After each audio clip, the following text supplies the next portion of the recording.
Last Sunday, and of all places on Fox News, the issue of marijuana came up. Rand Paul was on with Chris Wallace, and get a load of what the Republican senator from Kentucky said. The main thing I've said is not to legalize them, but not to incarcerate people for extended period of times. So I'm working with Senator Leahy. We have a bill on mandatory minimums. There are people in jail for 37, 50, 45 years for nonviolent crimes, and that's a huge mistake. Our prisons are full of nonviolent criminals. There are a lot of young people who do this, and then later on in their 20s, they grow up and get married, and they quit doing things like this. I don't want to put them in jail and ruin their life. Wow, and if you think that's trippy, wait till you get a load of Pat Robertson. Now, he said back in 2010 that he might be in favor of decriminalizing marijuana, and then he doubled down last year. I became sort of a hero of the hippie culture, I guess, when I said I think we ought to decriminalize the possession of marijuana. I just think it's shocking how many of these young people wind up in prison and they get turned into hardcore criminals because they have had possession of a very small amount of a controlled substance. I mean, the whole thing is crazy. All right, you know what's really crazy? If Tommy Chong were to agree with Rand Paul and Pat Robertson. So let's find out. He's here right now. Tommy, good to have you back. Yeah, good to be back. All right. Yeah, thank you. So what do you think? You agree with those guys? Absolutely. Well, I'm a little more radical than they are, you know. So what would you do? What would be your prescription for marijuana? Total legalization. Leave it alone, you know. Mm-hmm. I mean, right now they're worried about how are we going to deal with it, you know. How are we going to sell it and so on. We've got that system in place. They're called drugstores. Mm-hmm. Yeah, that's it, right? That's all. Problem solved. That's it. Okay. That's all. Well, how about beyond marijuana? Would you go further? Would you legalize other form of drugs? Well, yeah. I mean, definitely take it out of the criminal element. Those drugs are already legal. They're just under different brand names. Oh, that's what you're saying. You know what I'm saying? Yeah. Well, morphine, et cetera, right? Well, all the like OxyContin.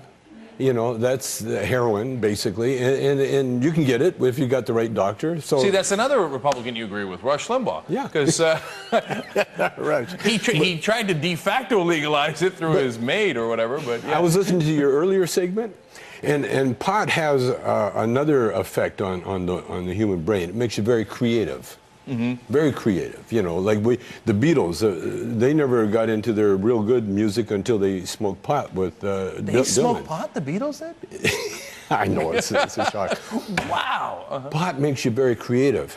And I came up with a solution to the gun control problem that you were in your last segment talking about it. And it's all because of pot. What was the solution? The solution is insurance. Huh, interesting. Insurance. Okay, talk to me. You can own a gun, but it has to be insured.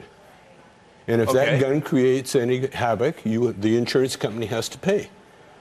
Oh, interesting. See, that's really smart because what it does is it gets capitalism behind the solution. That's right. Right, because if people are if the corporations are gonna lose money, oh, they're gonna figure out a way to make sure they don't lose money on it. Interesting. Insurance. Tommy Chong, solving the problems of the world. That's what I'm saying. And you can have any gun you want. You want a tank, you just have to have it insured. Yeah, no problem, right? That's all. You want AK-47s? Because you do movies, you need AK-47s. Insurance companies, movie companies already have their equipment insured. So the private citizen, if you want to have a gun, it has to be insured.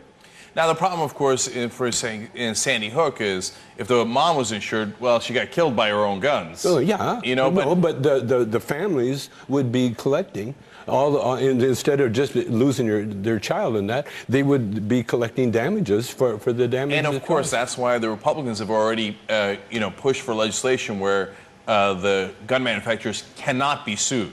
Yeah. Because they want to protect those guys, and they know that they would be liable for a lot of... So it's the insurance companies. Insurance companies, they already insure everything, cars, anything dangerous, you know.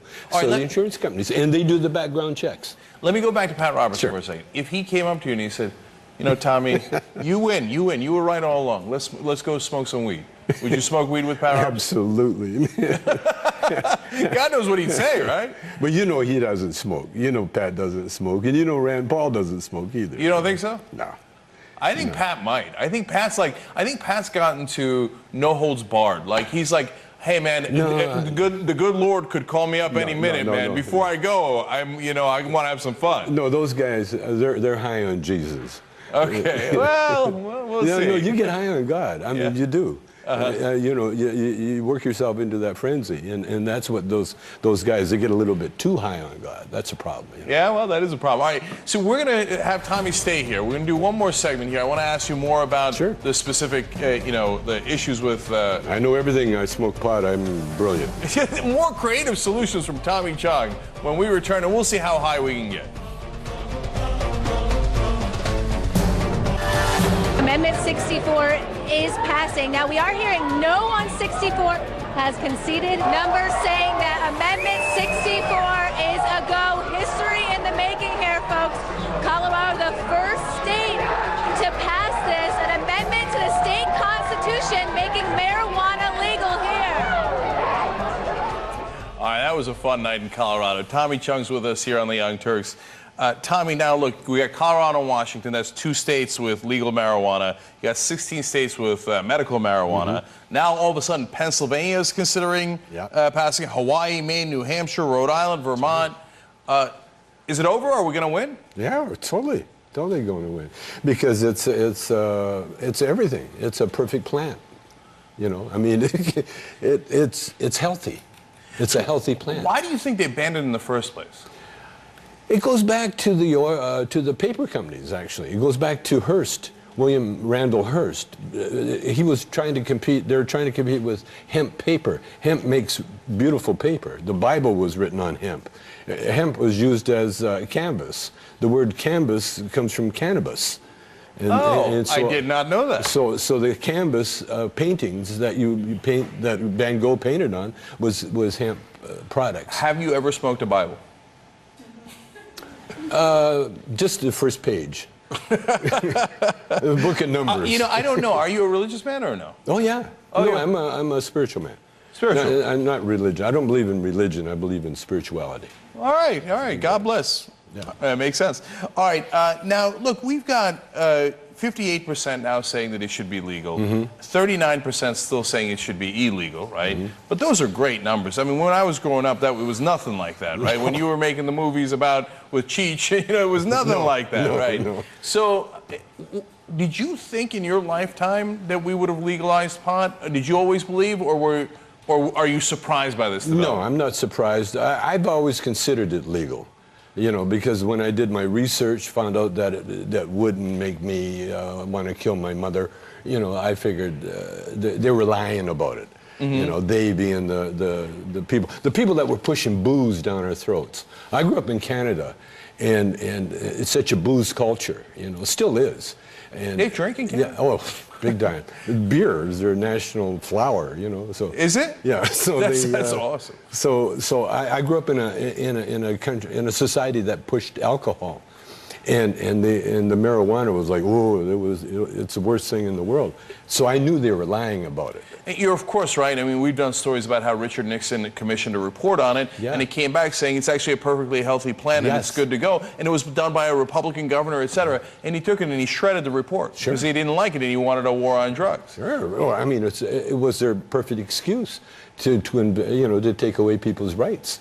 And then they went around, the DEA went around the world, like Nepal used to, the king used to put his stamp on the hashish because it was the best hashish in the world.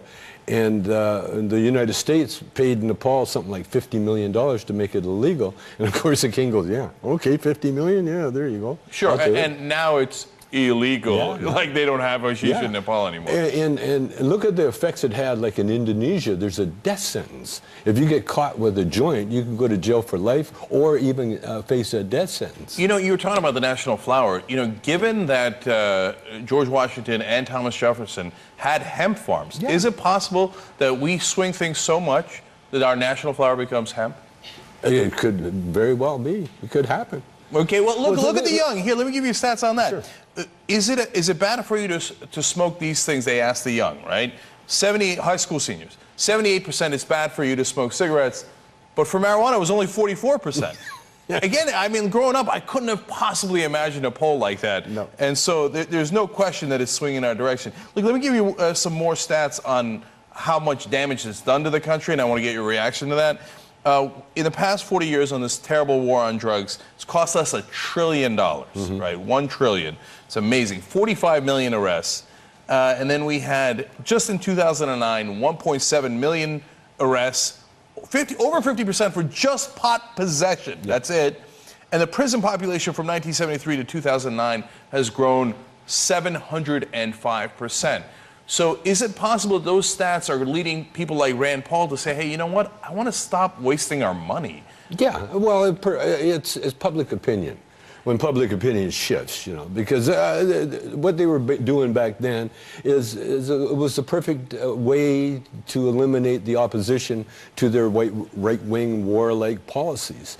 Like, you think about it, it was pot that really helped stop the Vietnam War, you know, because of the protests, you know, Nixon being protested, and then Reagan stepped in with his "Just Say No," and sort of stopped that momentum, you know. But yeah, I mean, it's you can't. The genie's out of the bottle now, you know. Yeah, it does seem that way. I want to give you one last quote here from Rand Paul. It's B11. He was on Fox News, and he says something really interesting here. Let's watch that. The last two presidents could conceivably have been put in jail for their drug use, and I really think, you know, look what would have happened. It would have ruined their lives. They got lucky, but a lot of poor kids, particularly in the inner city, don't get lucky. They don't have good attorneys, and they go to jail for these things, and I think it's a big mistake. Is President Obama being terribly hypocritical for putting people in jail to this day? I mean, 2009, he's president when we're putting 1.7 million people in jail for drugs when he did drugs. I have to agree with, yeah, he is being very hypocritical, and he doesn't have to be. And the weirdest thing about it, all he has to do, Obama has to do, is sign an executive order rescheduling pot from a Schedule I, which has no medical value whatsoever, to a Schedule II, which has been proven that it has medical value. And that's all he has to do. And then we would eliminate the federal statute of what it is today. You know. In order for that to happen, his position would have to evolve, as it did on gay marriage, and it'd have to go from 58% of Americans in favor to about at least 88% of Americans. That still might not. Yeah, Obama's it's his got last no term. interest. It's his last term. He's got nothing to lose. Oh, he's always worried about his legacy and what those guys in Washington think of him. So he's out. He's out now. And if he doesn't know what those guys in Washington think of him now, no, he doesn't. He's blind, deaf, and stupid. Well, you might be onto something there again, okay? Because they don't. He's still trying to get their approval. How awesome would it be on his last day? He's like, oh, by the way, marijuana's declassified. I'll see you guys later. Okay. I can see him doing that. All right. But I see it sooner than that. I see it. I see it much sooner. You know. All right, Tommy, stick around because we're going to talk to Dylan Ratigan next, and then I want to bring you guys together and have an interesting conversation too. So when we come back, Dylan Ratigan, former MSNBC and CNBC host, he's dropped off the face of the earth. We found him. What's he up to? We'll tell you. This is a mathematical fact. Tens of trillions of dollars are being extracted from the United States of America. Dylan Ratigan is a former CNBC and MSNBC host. In fact, he left last year, and this was part of his last show. Any fool can look at a pile of statistics and see how screwed up this country is, how prevalent two sets of rules are, how dishonest we've become in the way that we deal with our most estranged, our most in need.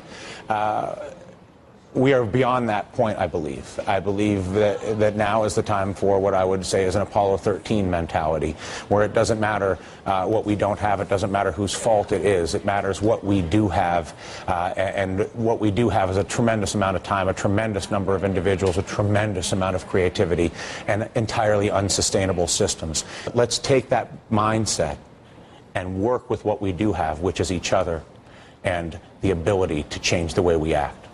When Dylan was on TV, he was constantly a problem solver. He tried to find the different solutions that could move the country forward, did not look at things through a left-right spectrum. It was a very rare thing on television. And, of course, he's now off of television, and he wrote a book called Greedy Bastards, again, where he explained all the problems in the system.